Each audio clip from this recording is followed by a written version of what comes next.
to do it. Let's say that we're talking about any other state actor or non-state terrorist actor that wants to decrease the power of the US. Now we can also see this is not just happening to the US, it's happening. The US was supporting the protests in Hong Kong, right? Like we've done this throughout the rest of the world. This is the nature of how warfare works. But we'll look at this particular situation. You don't front on attack the country with the biggest military. You turn the enemy against itself. And it's not that hard to turn the enemy against itself when you already have an environment that is polarizing.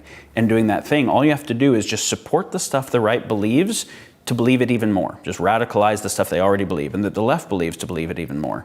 So this is where we start to see all these things about Chinese Twitter bots and Russian interference and whatever, that other state actors are actually affecting the information ecology to be able to drive radicalization, because that turning the enemy against itself weakens the entire empire, right? Now this is happening in a multipolar way across the whole thing. So it's not US versus China, it's radically multipolar. It's important to understand. The other part here is that even though none of the superpowers of the world, the major G8 or G20, whatever nations, are in direct kinetic warfare today, I wouldn't say it's fair to say we're in peacetime either. Maybe this is the last piece of history, and then we can kind of move into the solution space. So throughout the history of the world, the major adjacent empires never had very long periods of peace. Like war was a part of how they dealt with conflict, right? And at World War II, something changed where we could never have large-scale war between the major powers because our weapons were too big. It was too catastrophic. And so the post-World War II peace, the Bretton Woods world, is really unprecedented in the history of the world because the nuclear bomb is unprecedented in the history of the world. Until the nuclear bomb, we had the ability to totally mess stuff up locally, but we didn't have the ability to kill life on Earth, right? We didn't have the ability to induce existential risk. So that was the beginning of it, and that was from an evolutionary perspective, that's like a second ago, right? It's not much time that we got the bomb. And as a result, we said, oh, shit, we can't ever have wars again between these major powers, so how do we do that? Well, it also happens to be that the tech that gave us the bomb gave us the capacity for globalization. So let's make a globalization-based world where we're so economically interdependent that it's never profitable to go to war. It's more profitable to be in kind of trade and exchange with each other. Well, in a lot of ways that makes sense, right? And we haven't had another world war since then, so it's kind of made sense. But of course, what that also does is it means that you have a globalized rather than a bunch of localized systems, so failures anywhere can start cascading to failures everywhere. So the system as a whole becomes very fragile. It's very interconnected, but also very fragile. And we saw this with COVID. A virus in one area could become a virus everywhere, could become increasing social unrest everywhere, could become breakdowns in supply chains everywhere, could become decoupling financial markets and economies everywhere. It's like, whoa, that's a very interconnected and fragile world where failures anywhere can cascade, and there's gonna be failures in places. So the cascade potential is just very high. If you look at the agreements that were put in place in the Bretton Woods world to mediate peace, most of them have broken.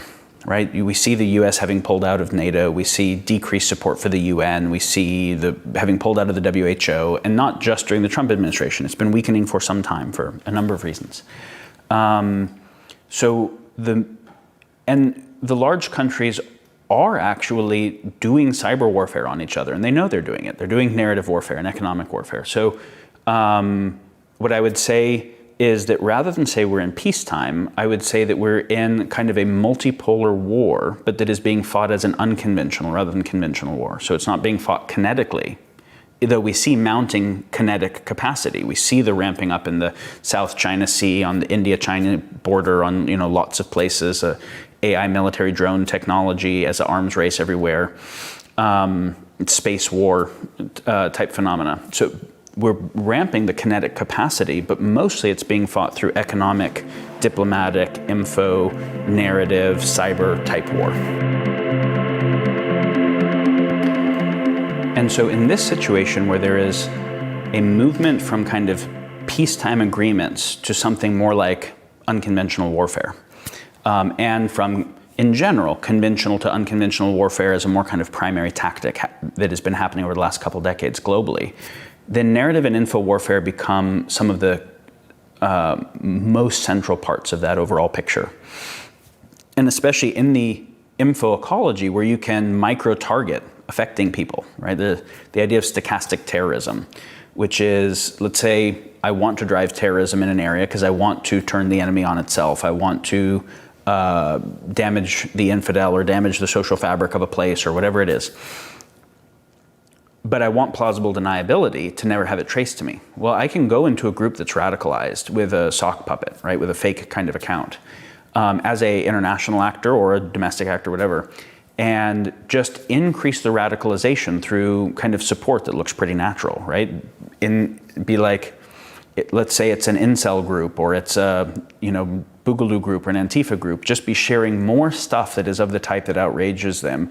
Celebrate the people who go do the acts of violence more, of what great heroes they are. And what'll happen is the already kind of on the edge, unhinged people in those groups that are close to tipping, now we tip them over, so we call it stochastic terrorism, because I don't know who will do what harm when, where, but I know that I'm increasing the pressure and the statistical likelihood that those harms occur with very difficult time being able to trace that, right?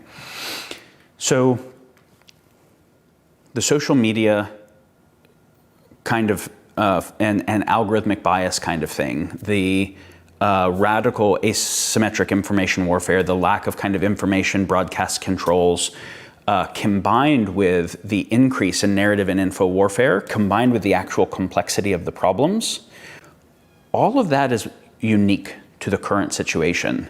That Machiavelli didn't have to deal with these things as much as he had to deal with. Sun Tzu didn't have to deal with these things.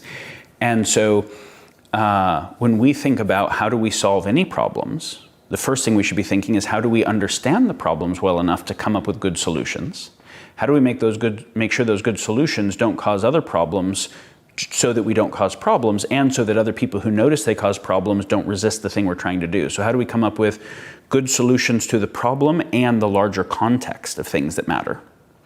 And how do we make sure that enough of the world is in conversation of the right type and understanding in the right way that there's support for that? That should be the background of it. Whether I care about social justice or the environment or wealth inequality, I should care about this as the basis for the possibility of effectiveness towards it. And so then we have to say, given these things that are messing up sense making, what would it take to start to correct them?